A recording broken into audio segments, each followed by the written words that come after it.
I don't know how you guys are doing today, but I'm doing a whole lot better than last week. I got through the announcements. And so another thing I've got to do when Ryan's not here is move my own table. It's all the things, every Sunday morning when Ryan's not here, I'm thinking to myself, he sure does a lot of things because I don't even realize it. They all just get done. So there's this teacher, and the teacher says to his students, hey students, would you rather have wisdom or wealth? Well, the students all said, we want to have wealth. The teacher says to them, no, that's not the right answer. I would choose wisdom. And the student said, well, that's okay, sir. We're all going to pick what we don't have. And you guys get it. And we all should want wisdom. I mean, I know when I was young, I would have picked wealth. I'm like, yeah, if I'm wealthy, I'll buy wisdom. I'll figure that out somehow. That's not how it works.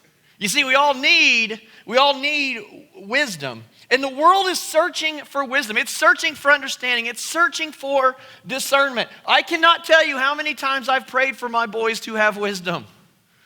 I pray for it all the time, and sometimes urgently. We all want wisdom because wisdom is so important and practical in our lives. But everybody is searching for it. And you see people searching for it because we see that in things like people joining cults or looking for that, thinking this is the answer. This is what will give me wisdom. We see cult-like followings of celebrities. Oh, they are wise. I will follow them. We see people looking for this wisdom or through something, through abuse of different things or pursuit of fame and fortune. People are searching for something. They're looking for something, and what they're looking for ultimately is wisdom. You see, people are searching, and many of us are searching. We're searching for something to base our life on. I don't know about you, but I don't know how I could continue on without understanding the meaning of life. You know, what am I here for? Why does this all matter? And that comes from wisdom. Now, too often we think knowledge and wisdom are the same thing, and they're just not. I have a friend, super smart guy, and he was Google before Google. You probably have a friend like that. If you have a question, we're going to call him up, and he is going to know the answer. Whether that was a stat on a sports team, whether that was some weird definition of a word, didn't matter, we called him. He was Google before Google, but now, if you want to know something, you literally just put it into your phone, and the answer pops up. And you're like, well, there's the answer right there. That is the thing. So we have knowledge at our fingertips. I mean, I probably should use it for better things than just to figure out sports stats. But we have knowledge at our fingertips. What is it you want to know? If you want to know the Greek word of something that I said, you can look it up like that. We have knowledge. But see, knowledge and wisdom are two different things. Knowledge and wisdom are totally different. You probably know somebody who knows all kinds of stuff. Like they are an encyclopedia. For the younger people, those are these books that we all had like 26 of them. And you never opened them or took them out of the plastic, but you had to move them every time you moved because you felt really bad about getting rid of them because it seemed like then you didn't care about knowledge, but you never opened them. That's an encyclopedia. Anyway, that was a disclaimer for all the younger people here. But here, you know somebody like that has all this knowledge, knows all these things, and yet they can't figure out how to have relationships, or they can't figure out how to say something, or they can't understand how to relate to people, or they make terrible choices. You know somebody like that, super smart, and they make all these stupid choices. You know why? They have knowledge, they don't have wisdom. Wisdom is totally different. I love this definition of wisdom. It's this: the soundness of an action or a decision with regard to the application of experience, knowledge, and good judgment. So basically what it says, you make a decision or an action based on all these things you have together, and you make a good decision out of that. That is wisdom. And honestly, not everybody has wisdom. Not everybody has it because you can tell by their choices. You can tell by their actions. You can tell that they cannot apply what they know. So how do we gain wisdom? Well, like I said, today we're going to finish up our series from the beginning with King Solomon. And we're going to learn what we can from his life and his guidance in life. Solomon was the wisest man that ever lived, and we're going to see what we should do with this once we see Solomon's wisdom. And the first thing Solomon did was he asked for wisdom. 1 Kings 3, it's in your handout, It says this, Solomon made an alliance with Pharaoh, king of Egypt, and married his daughter. He brought her to the city of David until he finished building his palace and the temple of the Lord and the wall around Jerusalem. The people, however, were still sacrificing at the high places because the temple had not been built for the name of the Lord. Solomon showed his love for the Lord by walking according to the instructions given him by his father, David, except that he offered sacrifices and burned incense on the high places. The king went to Gibeon to offer sacrifice, for that was the most important place. It says he offered 1,000 burnt offerings on that altar. Let me make sure you understand this. You offer one burnt offering for you. He offered 1,000 animals. Like he is offering up to God and saying, God, I am yours. You are in charge. And this happened. God says to him, how cool would that be, man? You're offering these offerings, and all of a sudden God says, hey, you're doing a great job. What is it you want? What do you mean, what is it I want? No, what is it you want? What is it I can do for you? Ask for whatever you want me to give you. Wow. I would botch that up so bad. If I was asked by God, what is it you want? You know, if I was really hungry, I'd probably just say, I need a steak right now. I mean, I would be so limited in what I would think about. What is it I really want? But Solomon says this, you have shown great kindness to your servant, my father David, because he was faithful to you and righteous and upright in heart. You have continued this great kindness to him and have given him a son to sit on his throne this very day. Now, Lord, my God, you have made your servant king in place of my father David, but I am only a little child and do not know how to carry out my duties. He is already, before his wealth, before all these things, one of the most powerful men in the world already. He is married to Pharaoh's daughter. And you know what he says here? He says, I'm just like a little child compared to you, God. He says, your servant here is among the people you have chosen, a great people, too numerous to count or number. So give your servant a discerning heart to govern your people and distinguish between right and wrong. For who is able to govern this great people of yours? The Lord was pleased that Solomon had asked for this. So God said to him, since you have asked for this, and not for long life or wealth for yourself, nor have you asked for the death of your enemies, but for discernment and ministering justice, I will do what you have asked. I will give you a wise and discerning heart, so there'll never have been anyone like you, nor will there ever be again. Wow. My boys always have this fight and this discussion. They always talk about who's the GOAT. The greatest of all time. Maybe you hear that. That's the GOAT. Who's the GOAT? They talk about it for basketball all the time. Who's the GOAT? It's Jordan, by the way. Anyway, but they always talk about that. Who is the GOAT? God literally just told Solomon, you will be the GOAT forever. There's nobody else going to be better than you at this. Like, you literally are the best for all time, starting now. Nobody will be greater because of what God gave Solomon. He goes on, he says, moreover, I will give you what you have not asked for, both wealth and honor, so that in your lifetime you will have no equal among kings. And if you walk in obedience to me and keep my decrees and commands as David your father did, I will give you a long life. Then Solomon awoke and he realized it had been a dream, and he returned to Jerusalem, stood before the ark of the Lord's covenant, and sacrificed burnt offerings and fellowship offerings. Then he gave a feast for all his courts. Now here's the thing. God granted this to Solomon, but this didn't really start out too well. You understand, Solomon was not David's first child with Bathsheba. We know David and Bathsheba and kind of their situation, and the first child died.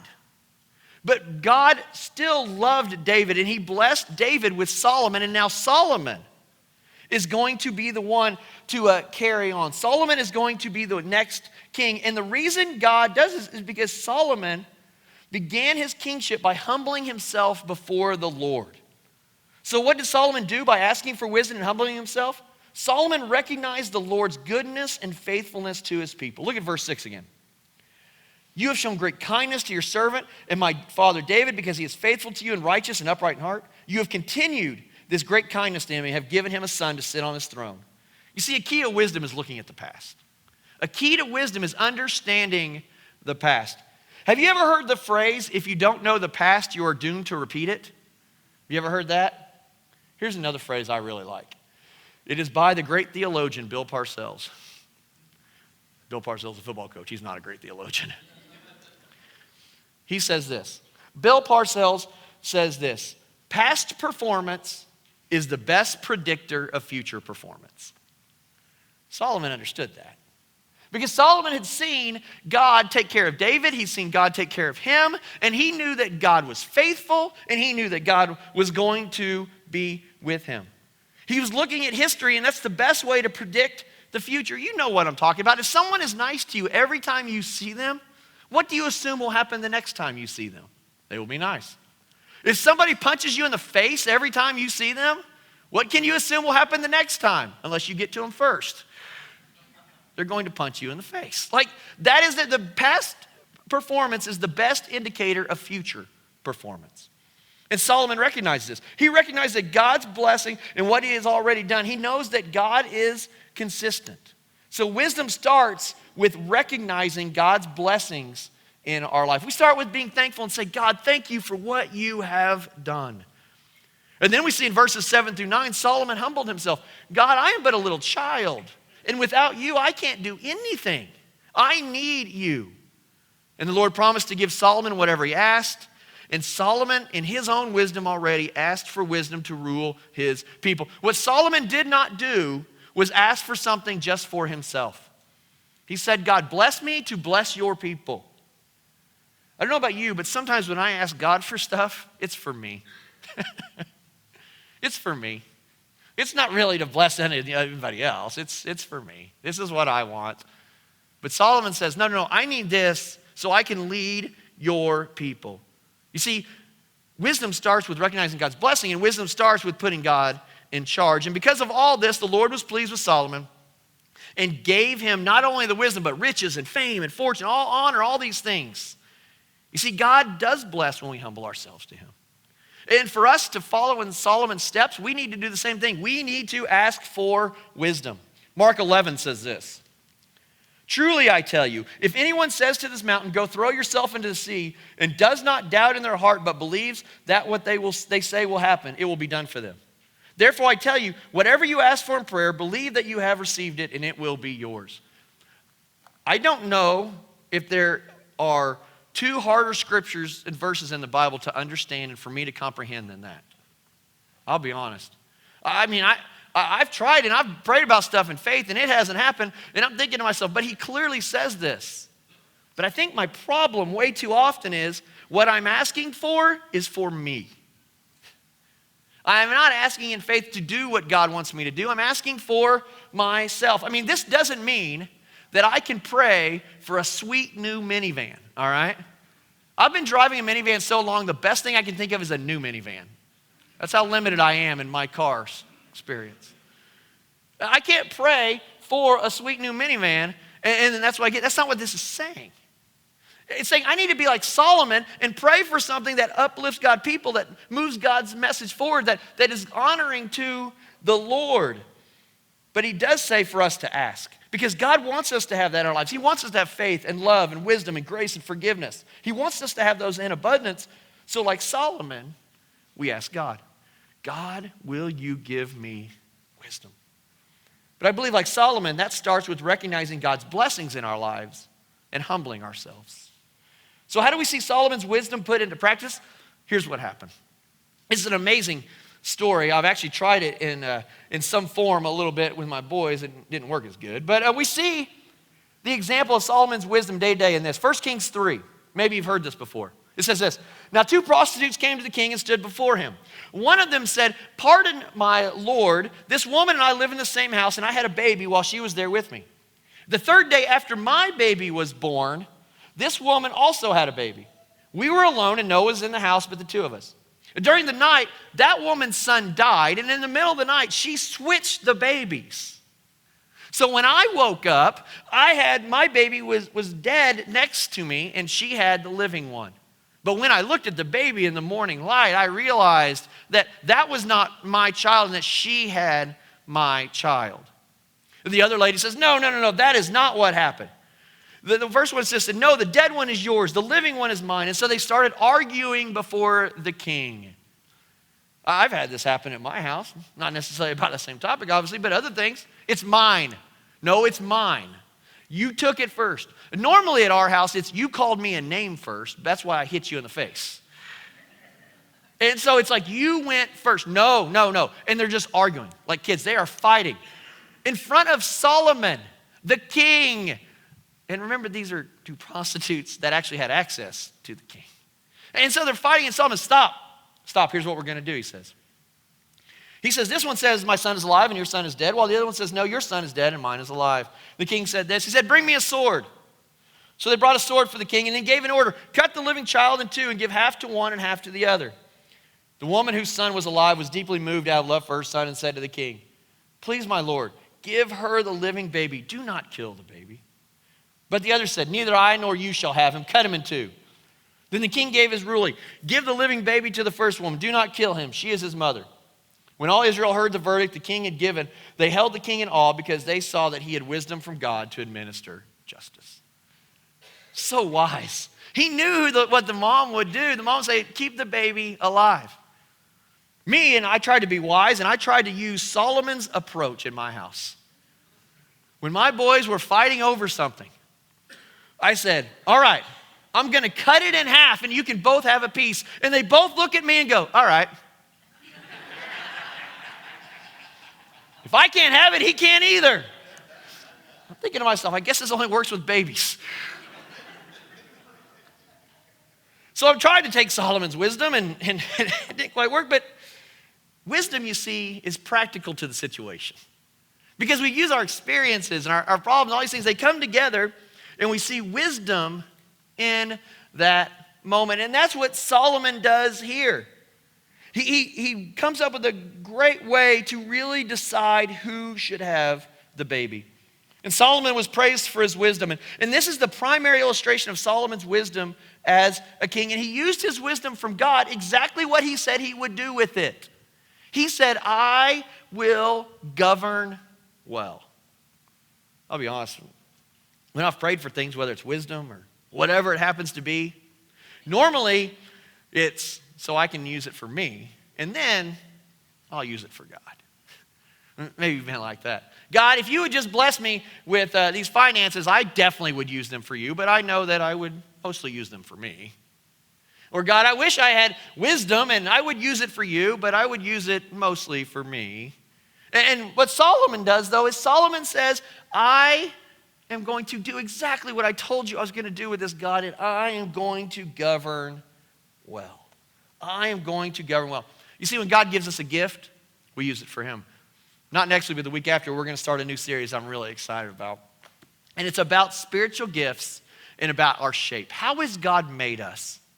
Our shape is what God has done in our lives and how we get to our wisdom and all these things. It's who are we and how do we use those pieces for God? And Solomon says, I know who I am and I know what God has gifted me for, and this is how I am going to use it. And because of that, he used it to further God's kingdom. God blessed him beyond measure. Solomon's wisdom, riches, and knowledge became well known. The Lord kept his promises and richly blessed Solomon and his people. Solomon put his wisdom down into several books, and one of those books was Ecclesiastes. And in this book, Solomon gives us the key to life. He was the wisest man that ever lived. He'd seen it all, he'd had it all, he tried it all, and he came back to the conclusions that we see in Ecclesiastes. But here's what we need to know about Solomon. Solomon wasn't perfect. Solomon, like his dad, had some struggles. Here's what Solomon's struggle was. 1 Kings 11 tells us. It says this. It says, King Solomon, however, loved many foreign women besides Pharaoh's daughters. Moabites, Ammonites, Edomites, Sidonites, and Hittites. All the ites. He loved all the ites. They were from nations about which the Lord had told the Israelites, you must not intermarry with them because they will surely turn your hearts after their gods. Nevertheless, Solomon held fast to them in love, and he had 700 wives of royal birth and 300 concubines, and his wives led him astray, and his honeydew list was 8 miles long.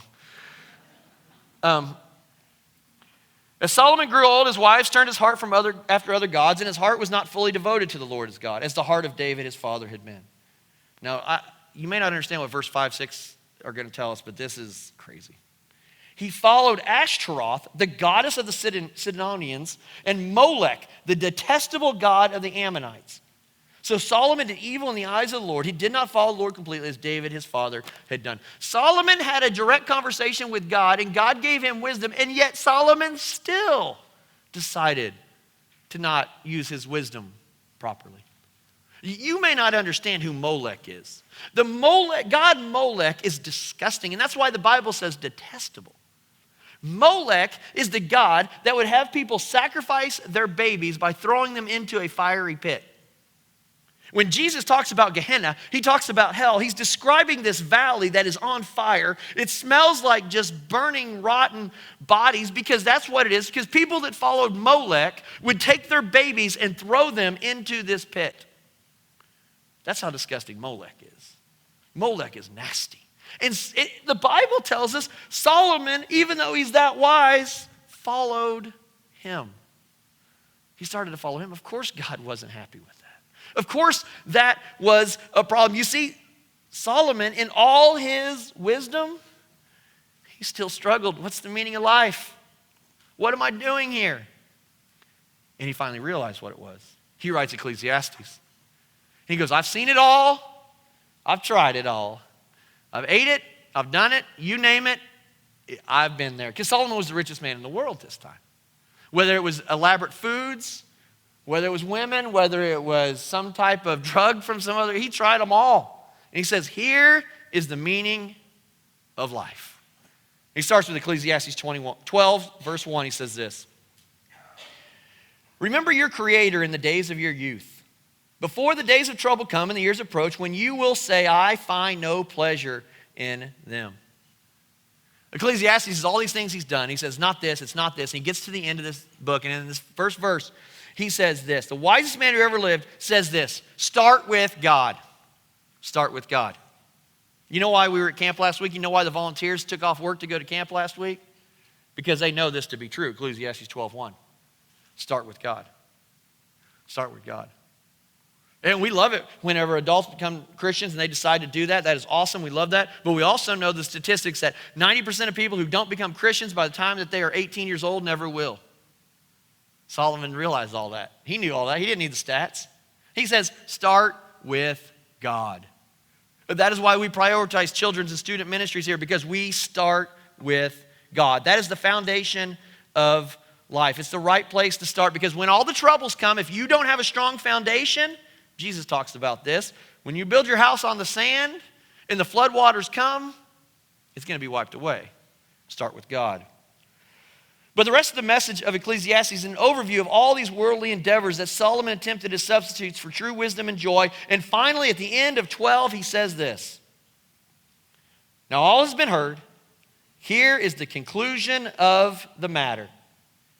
Fear God and keep his commandments, for this is the duty of all mankind. For God will bring every deed into judgment, including every hidden thing, whether it is good or evil.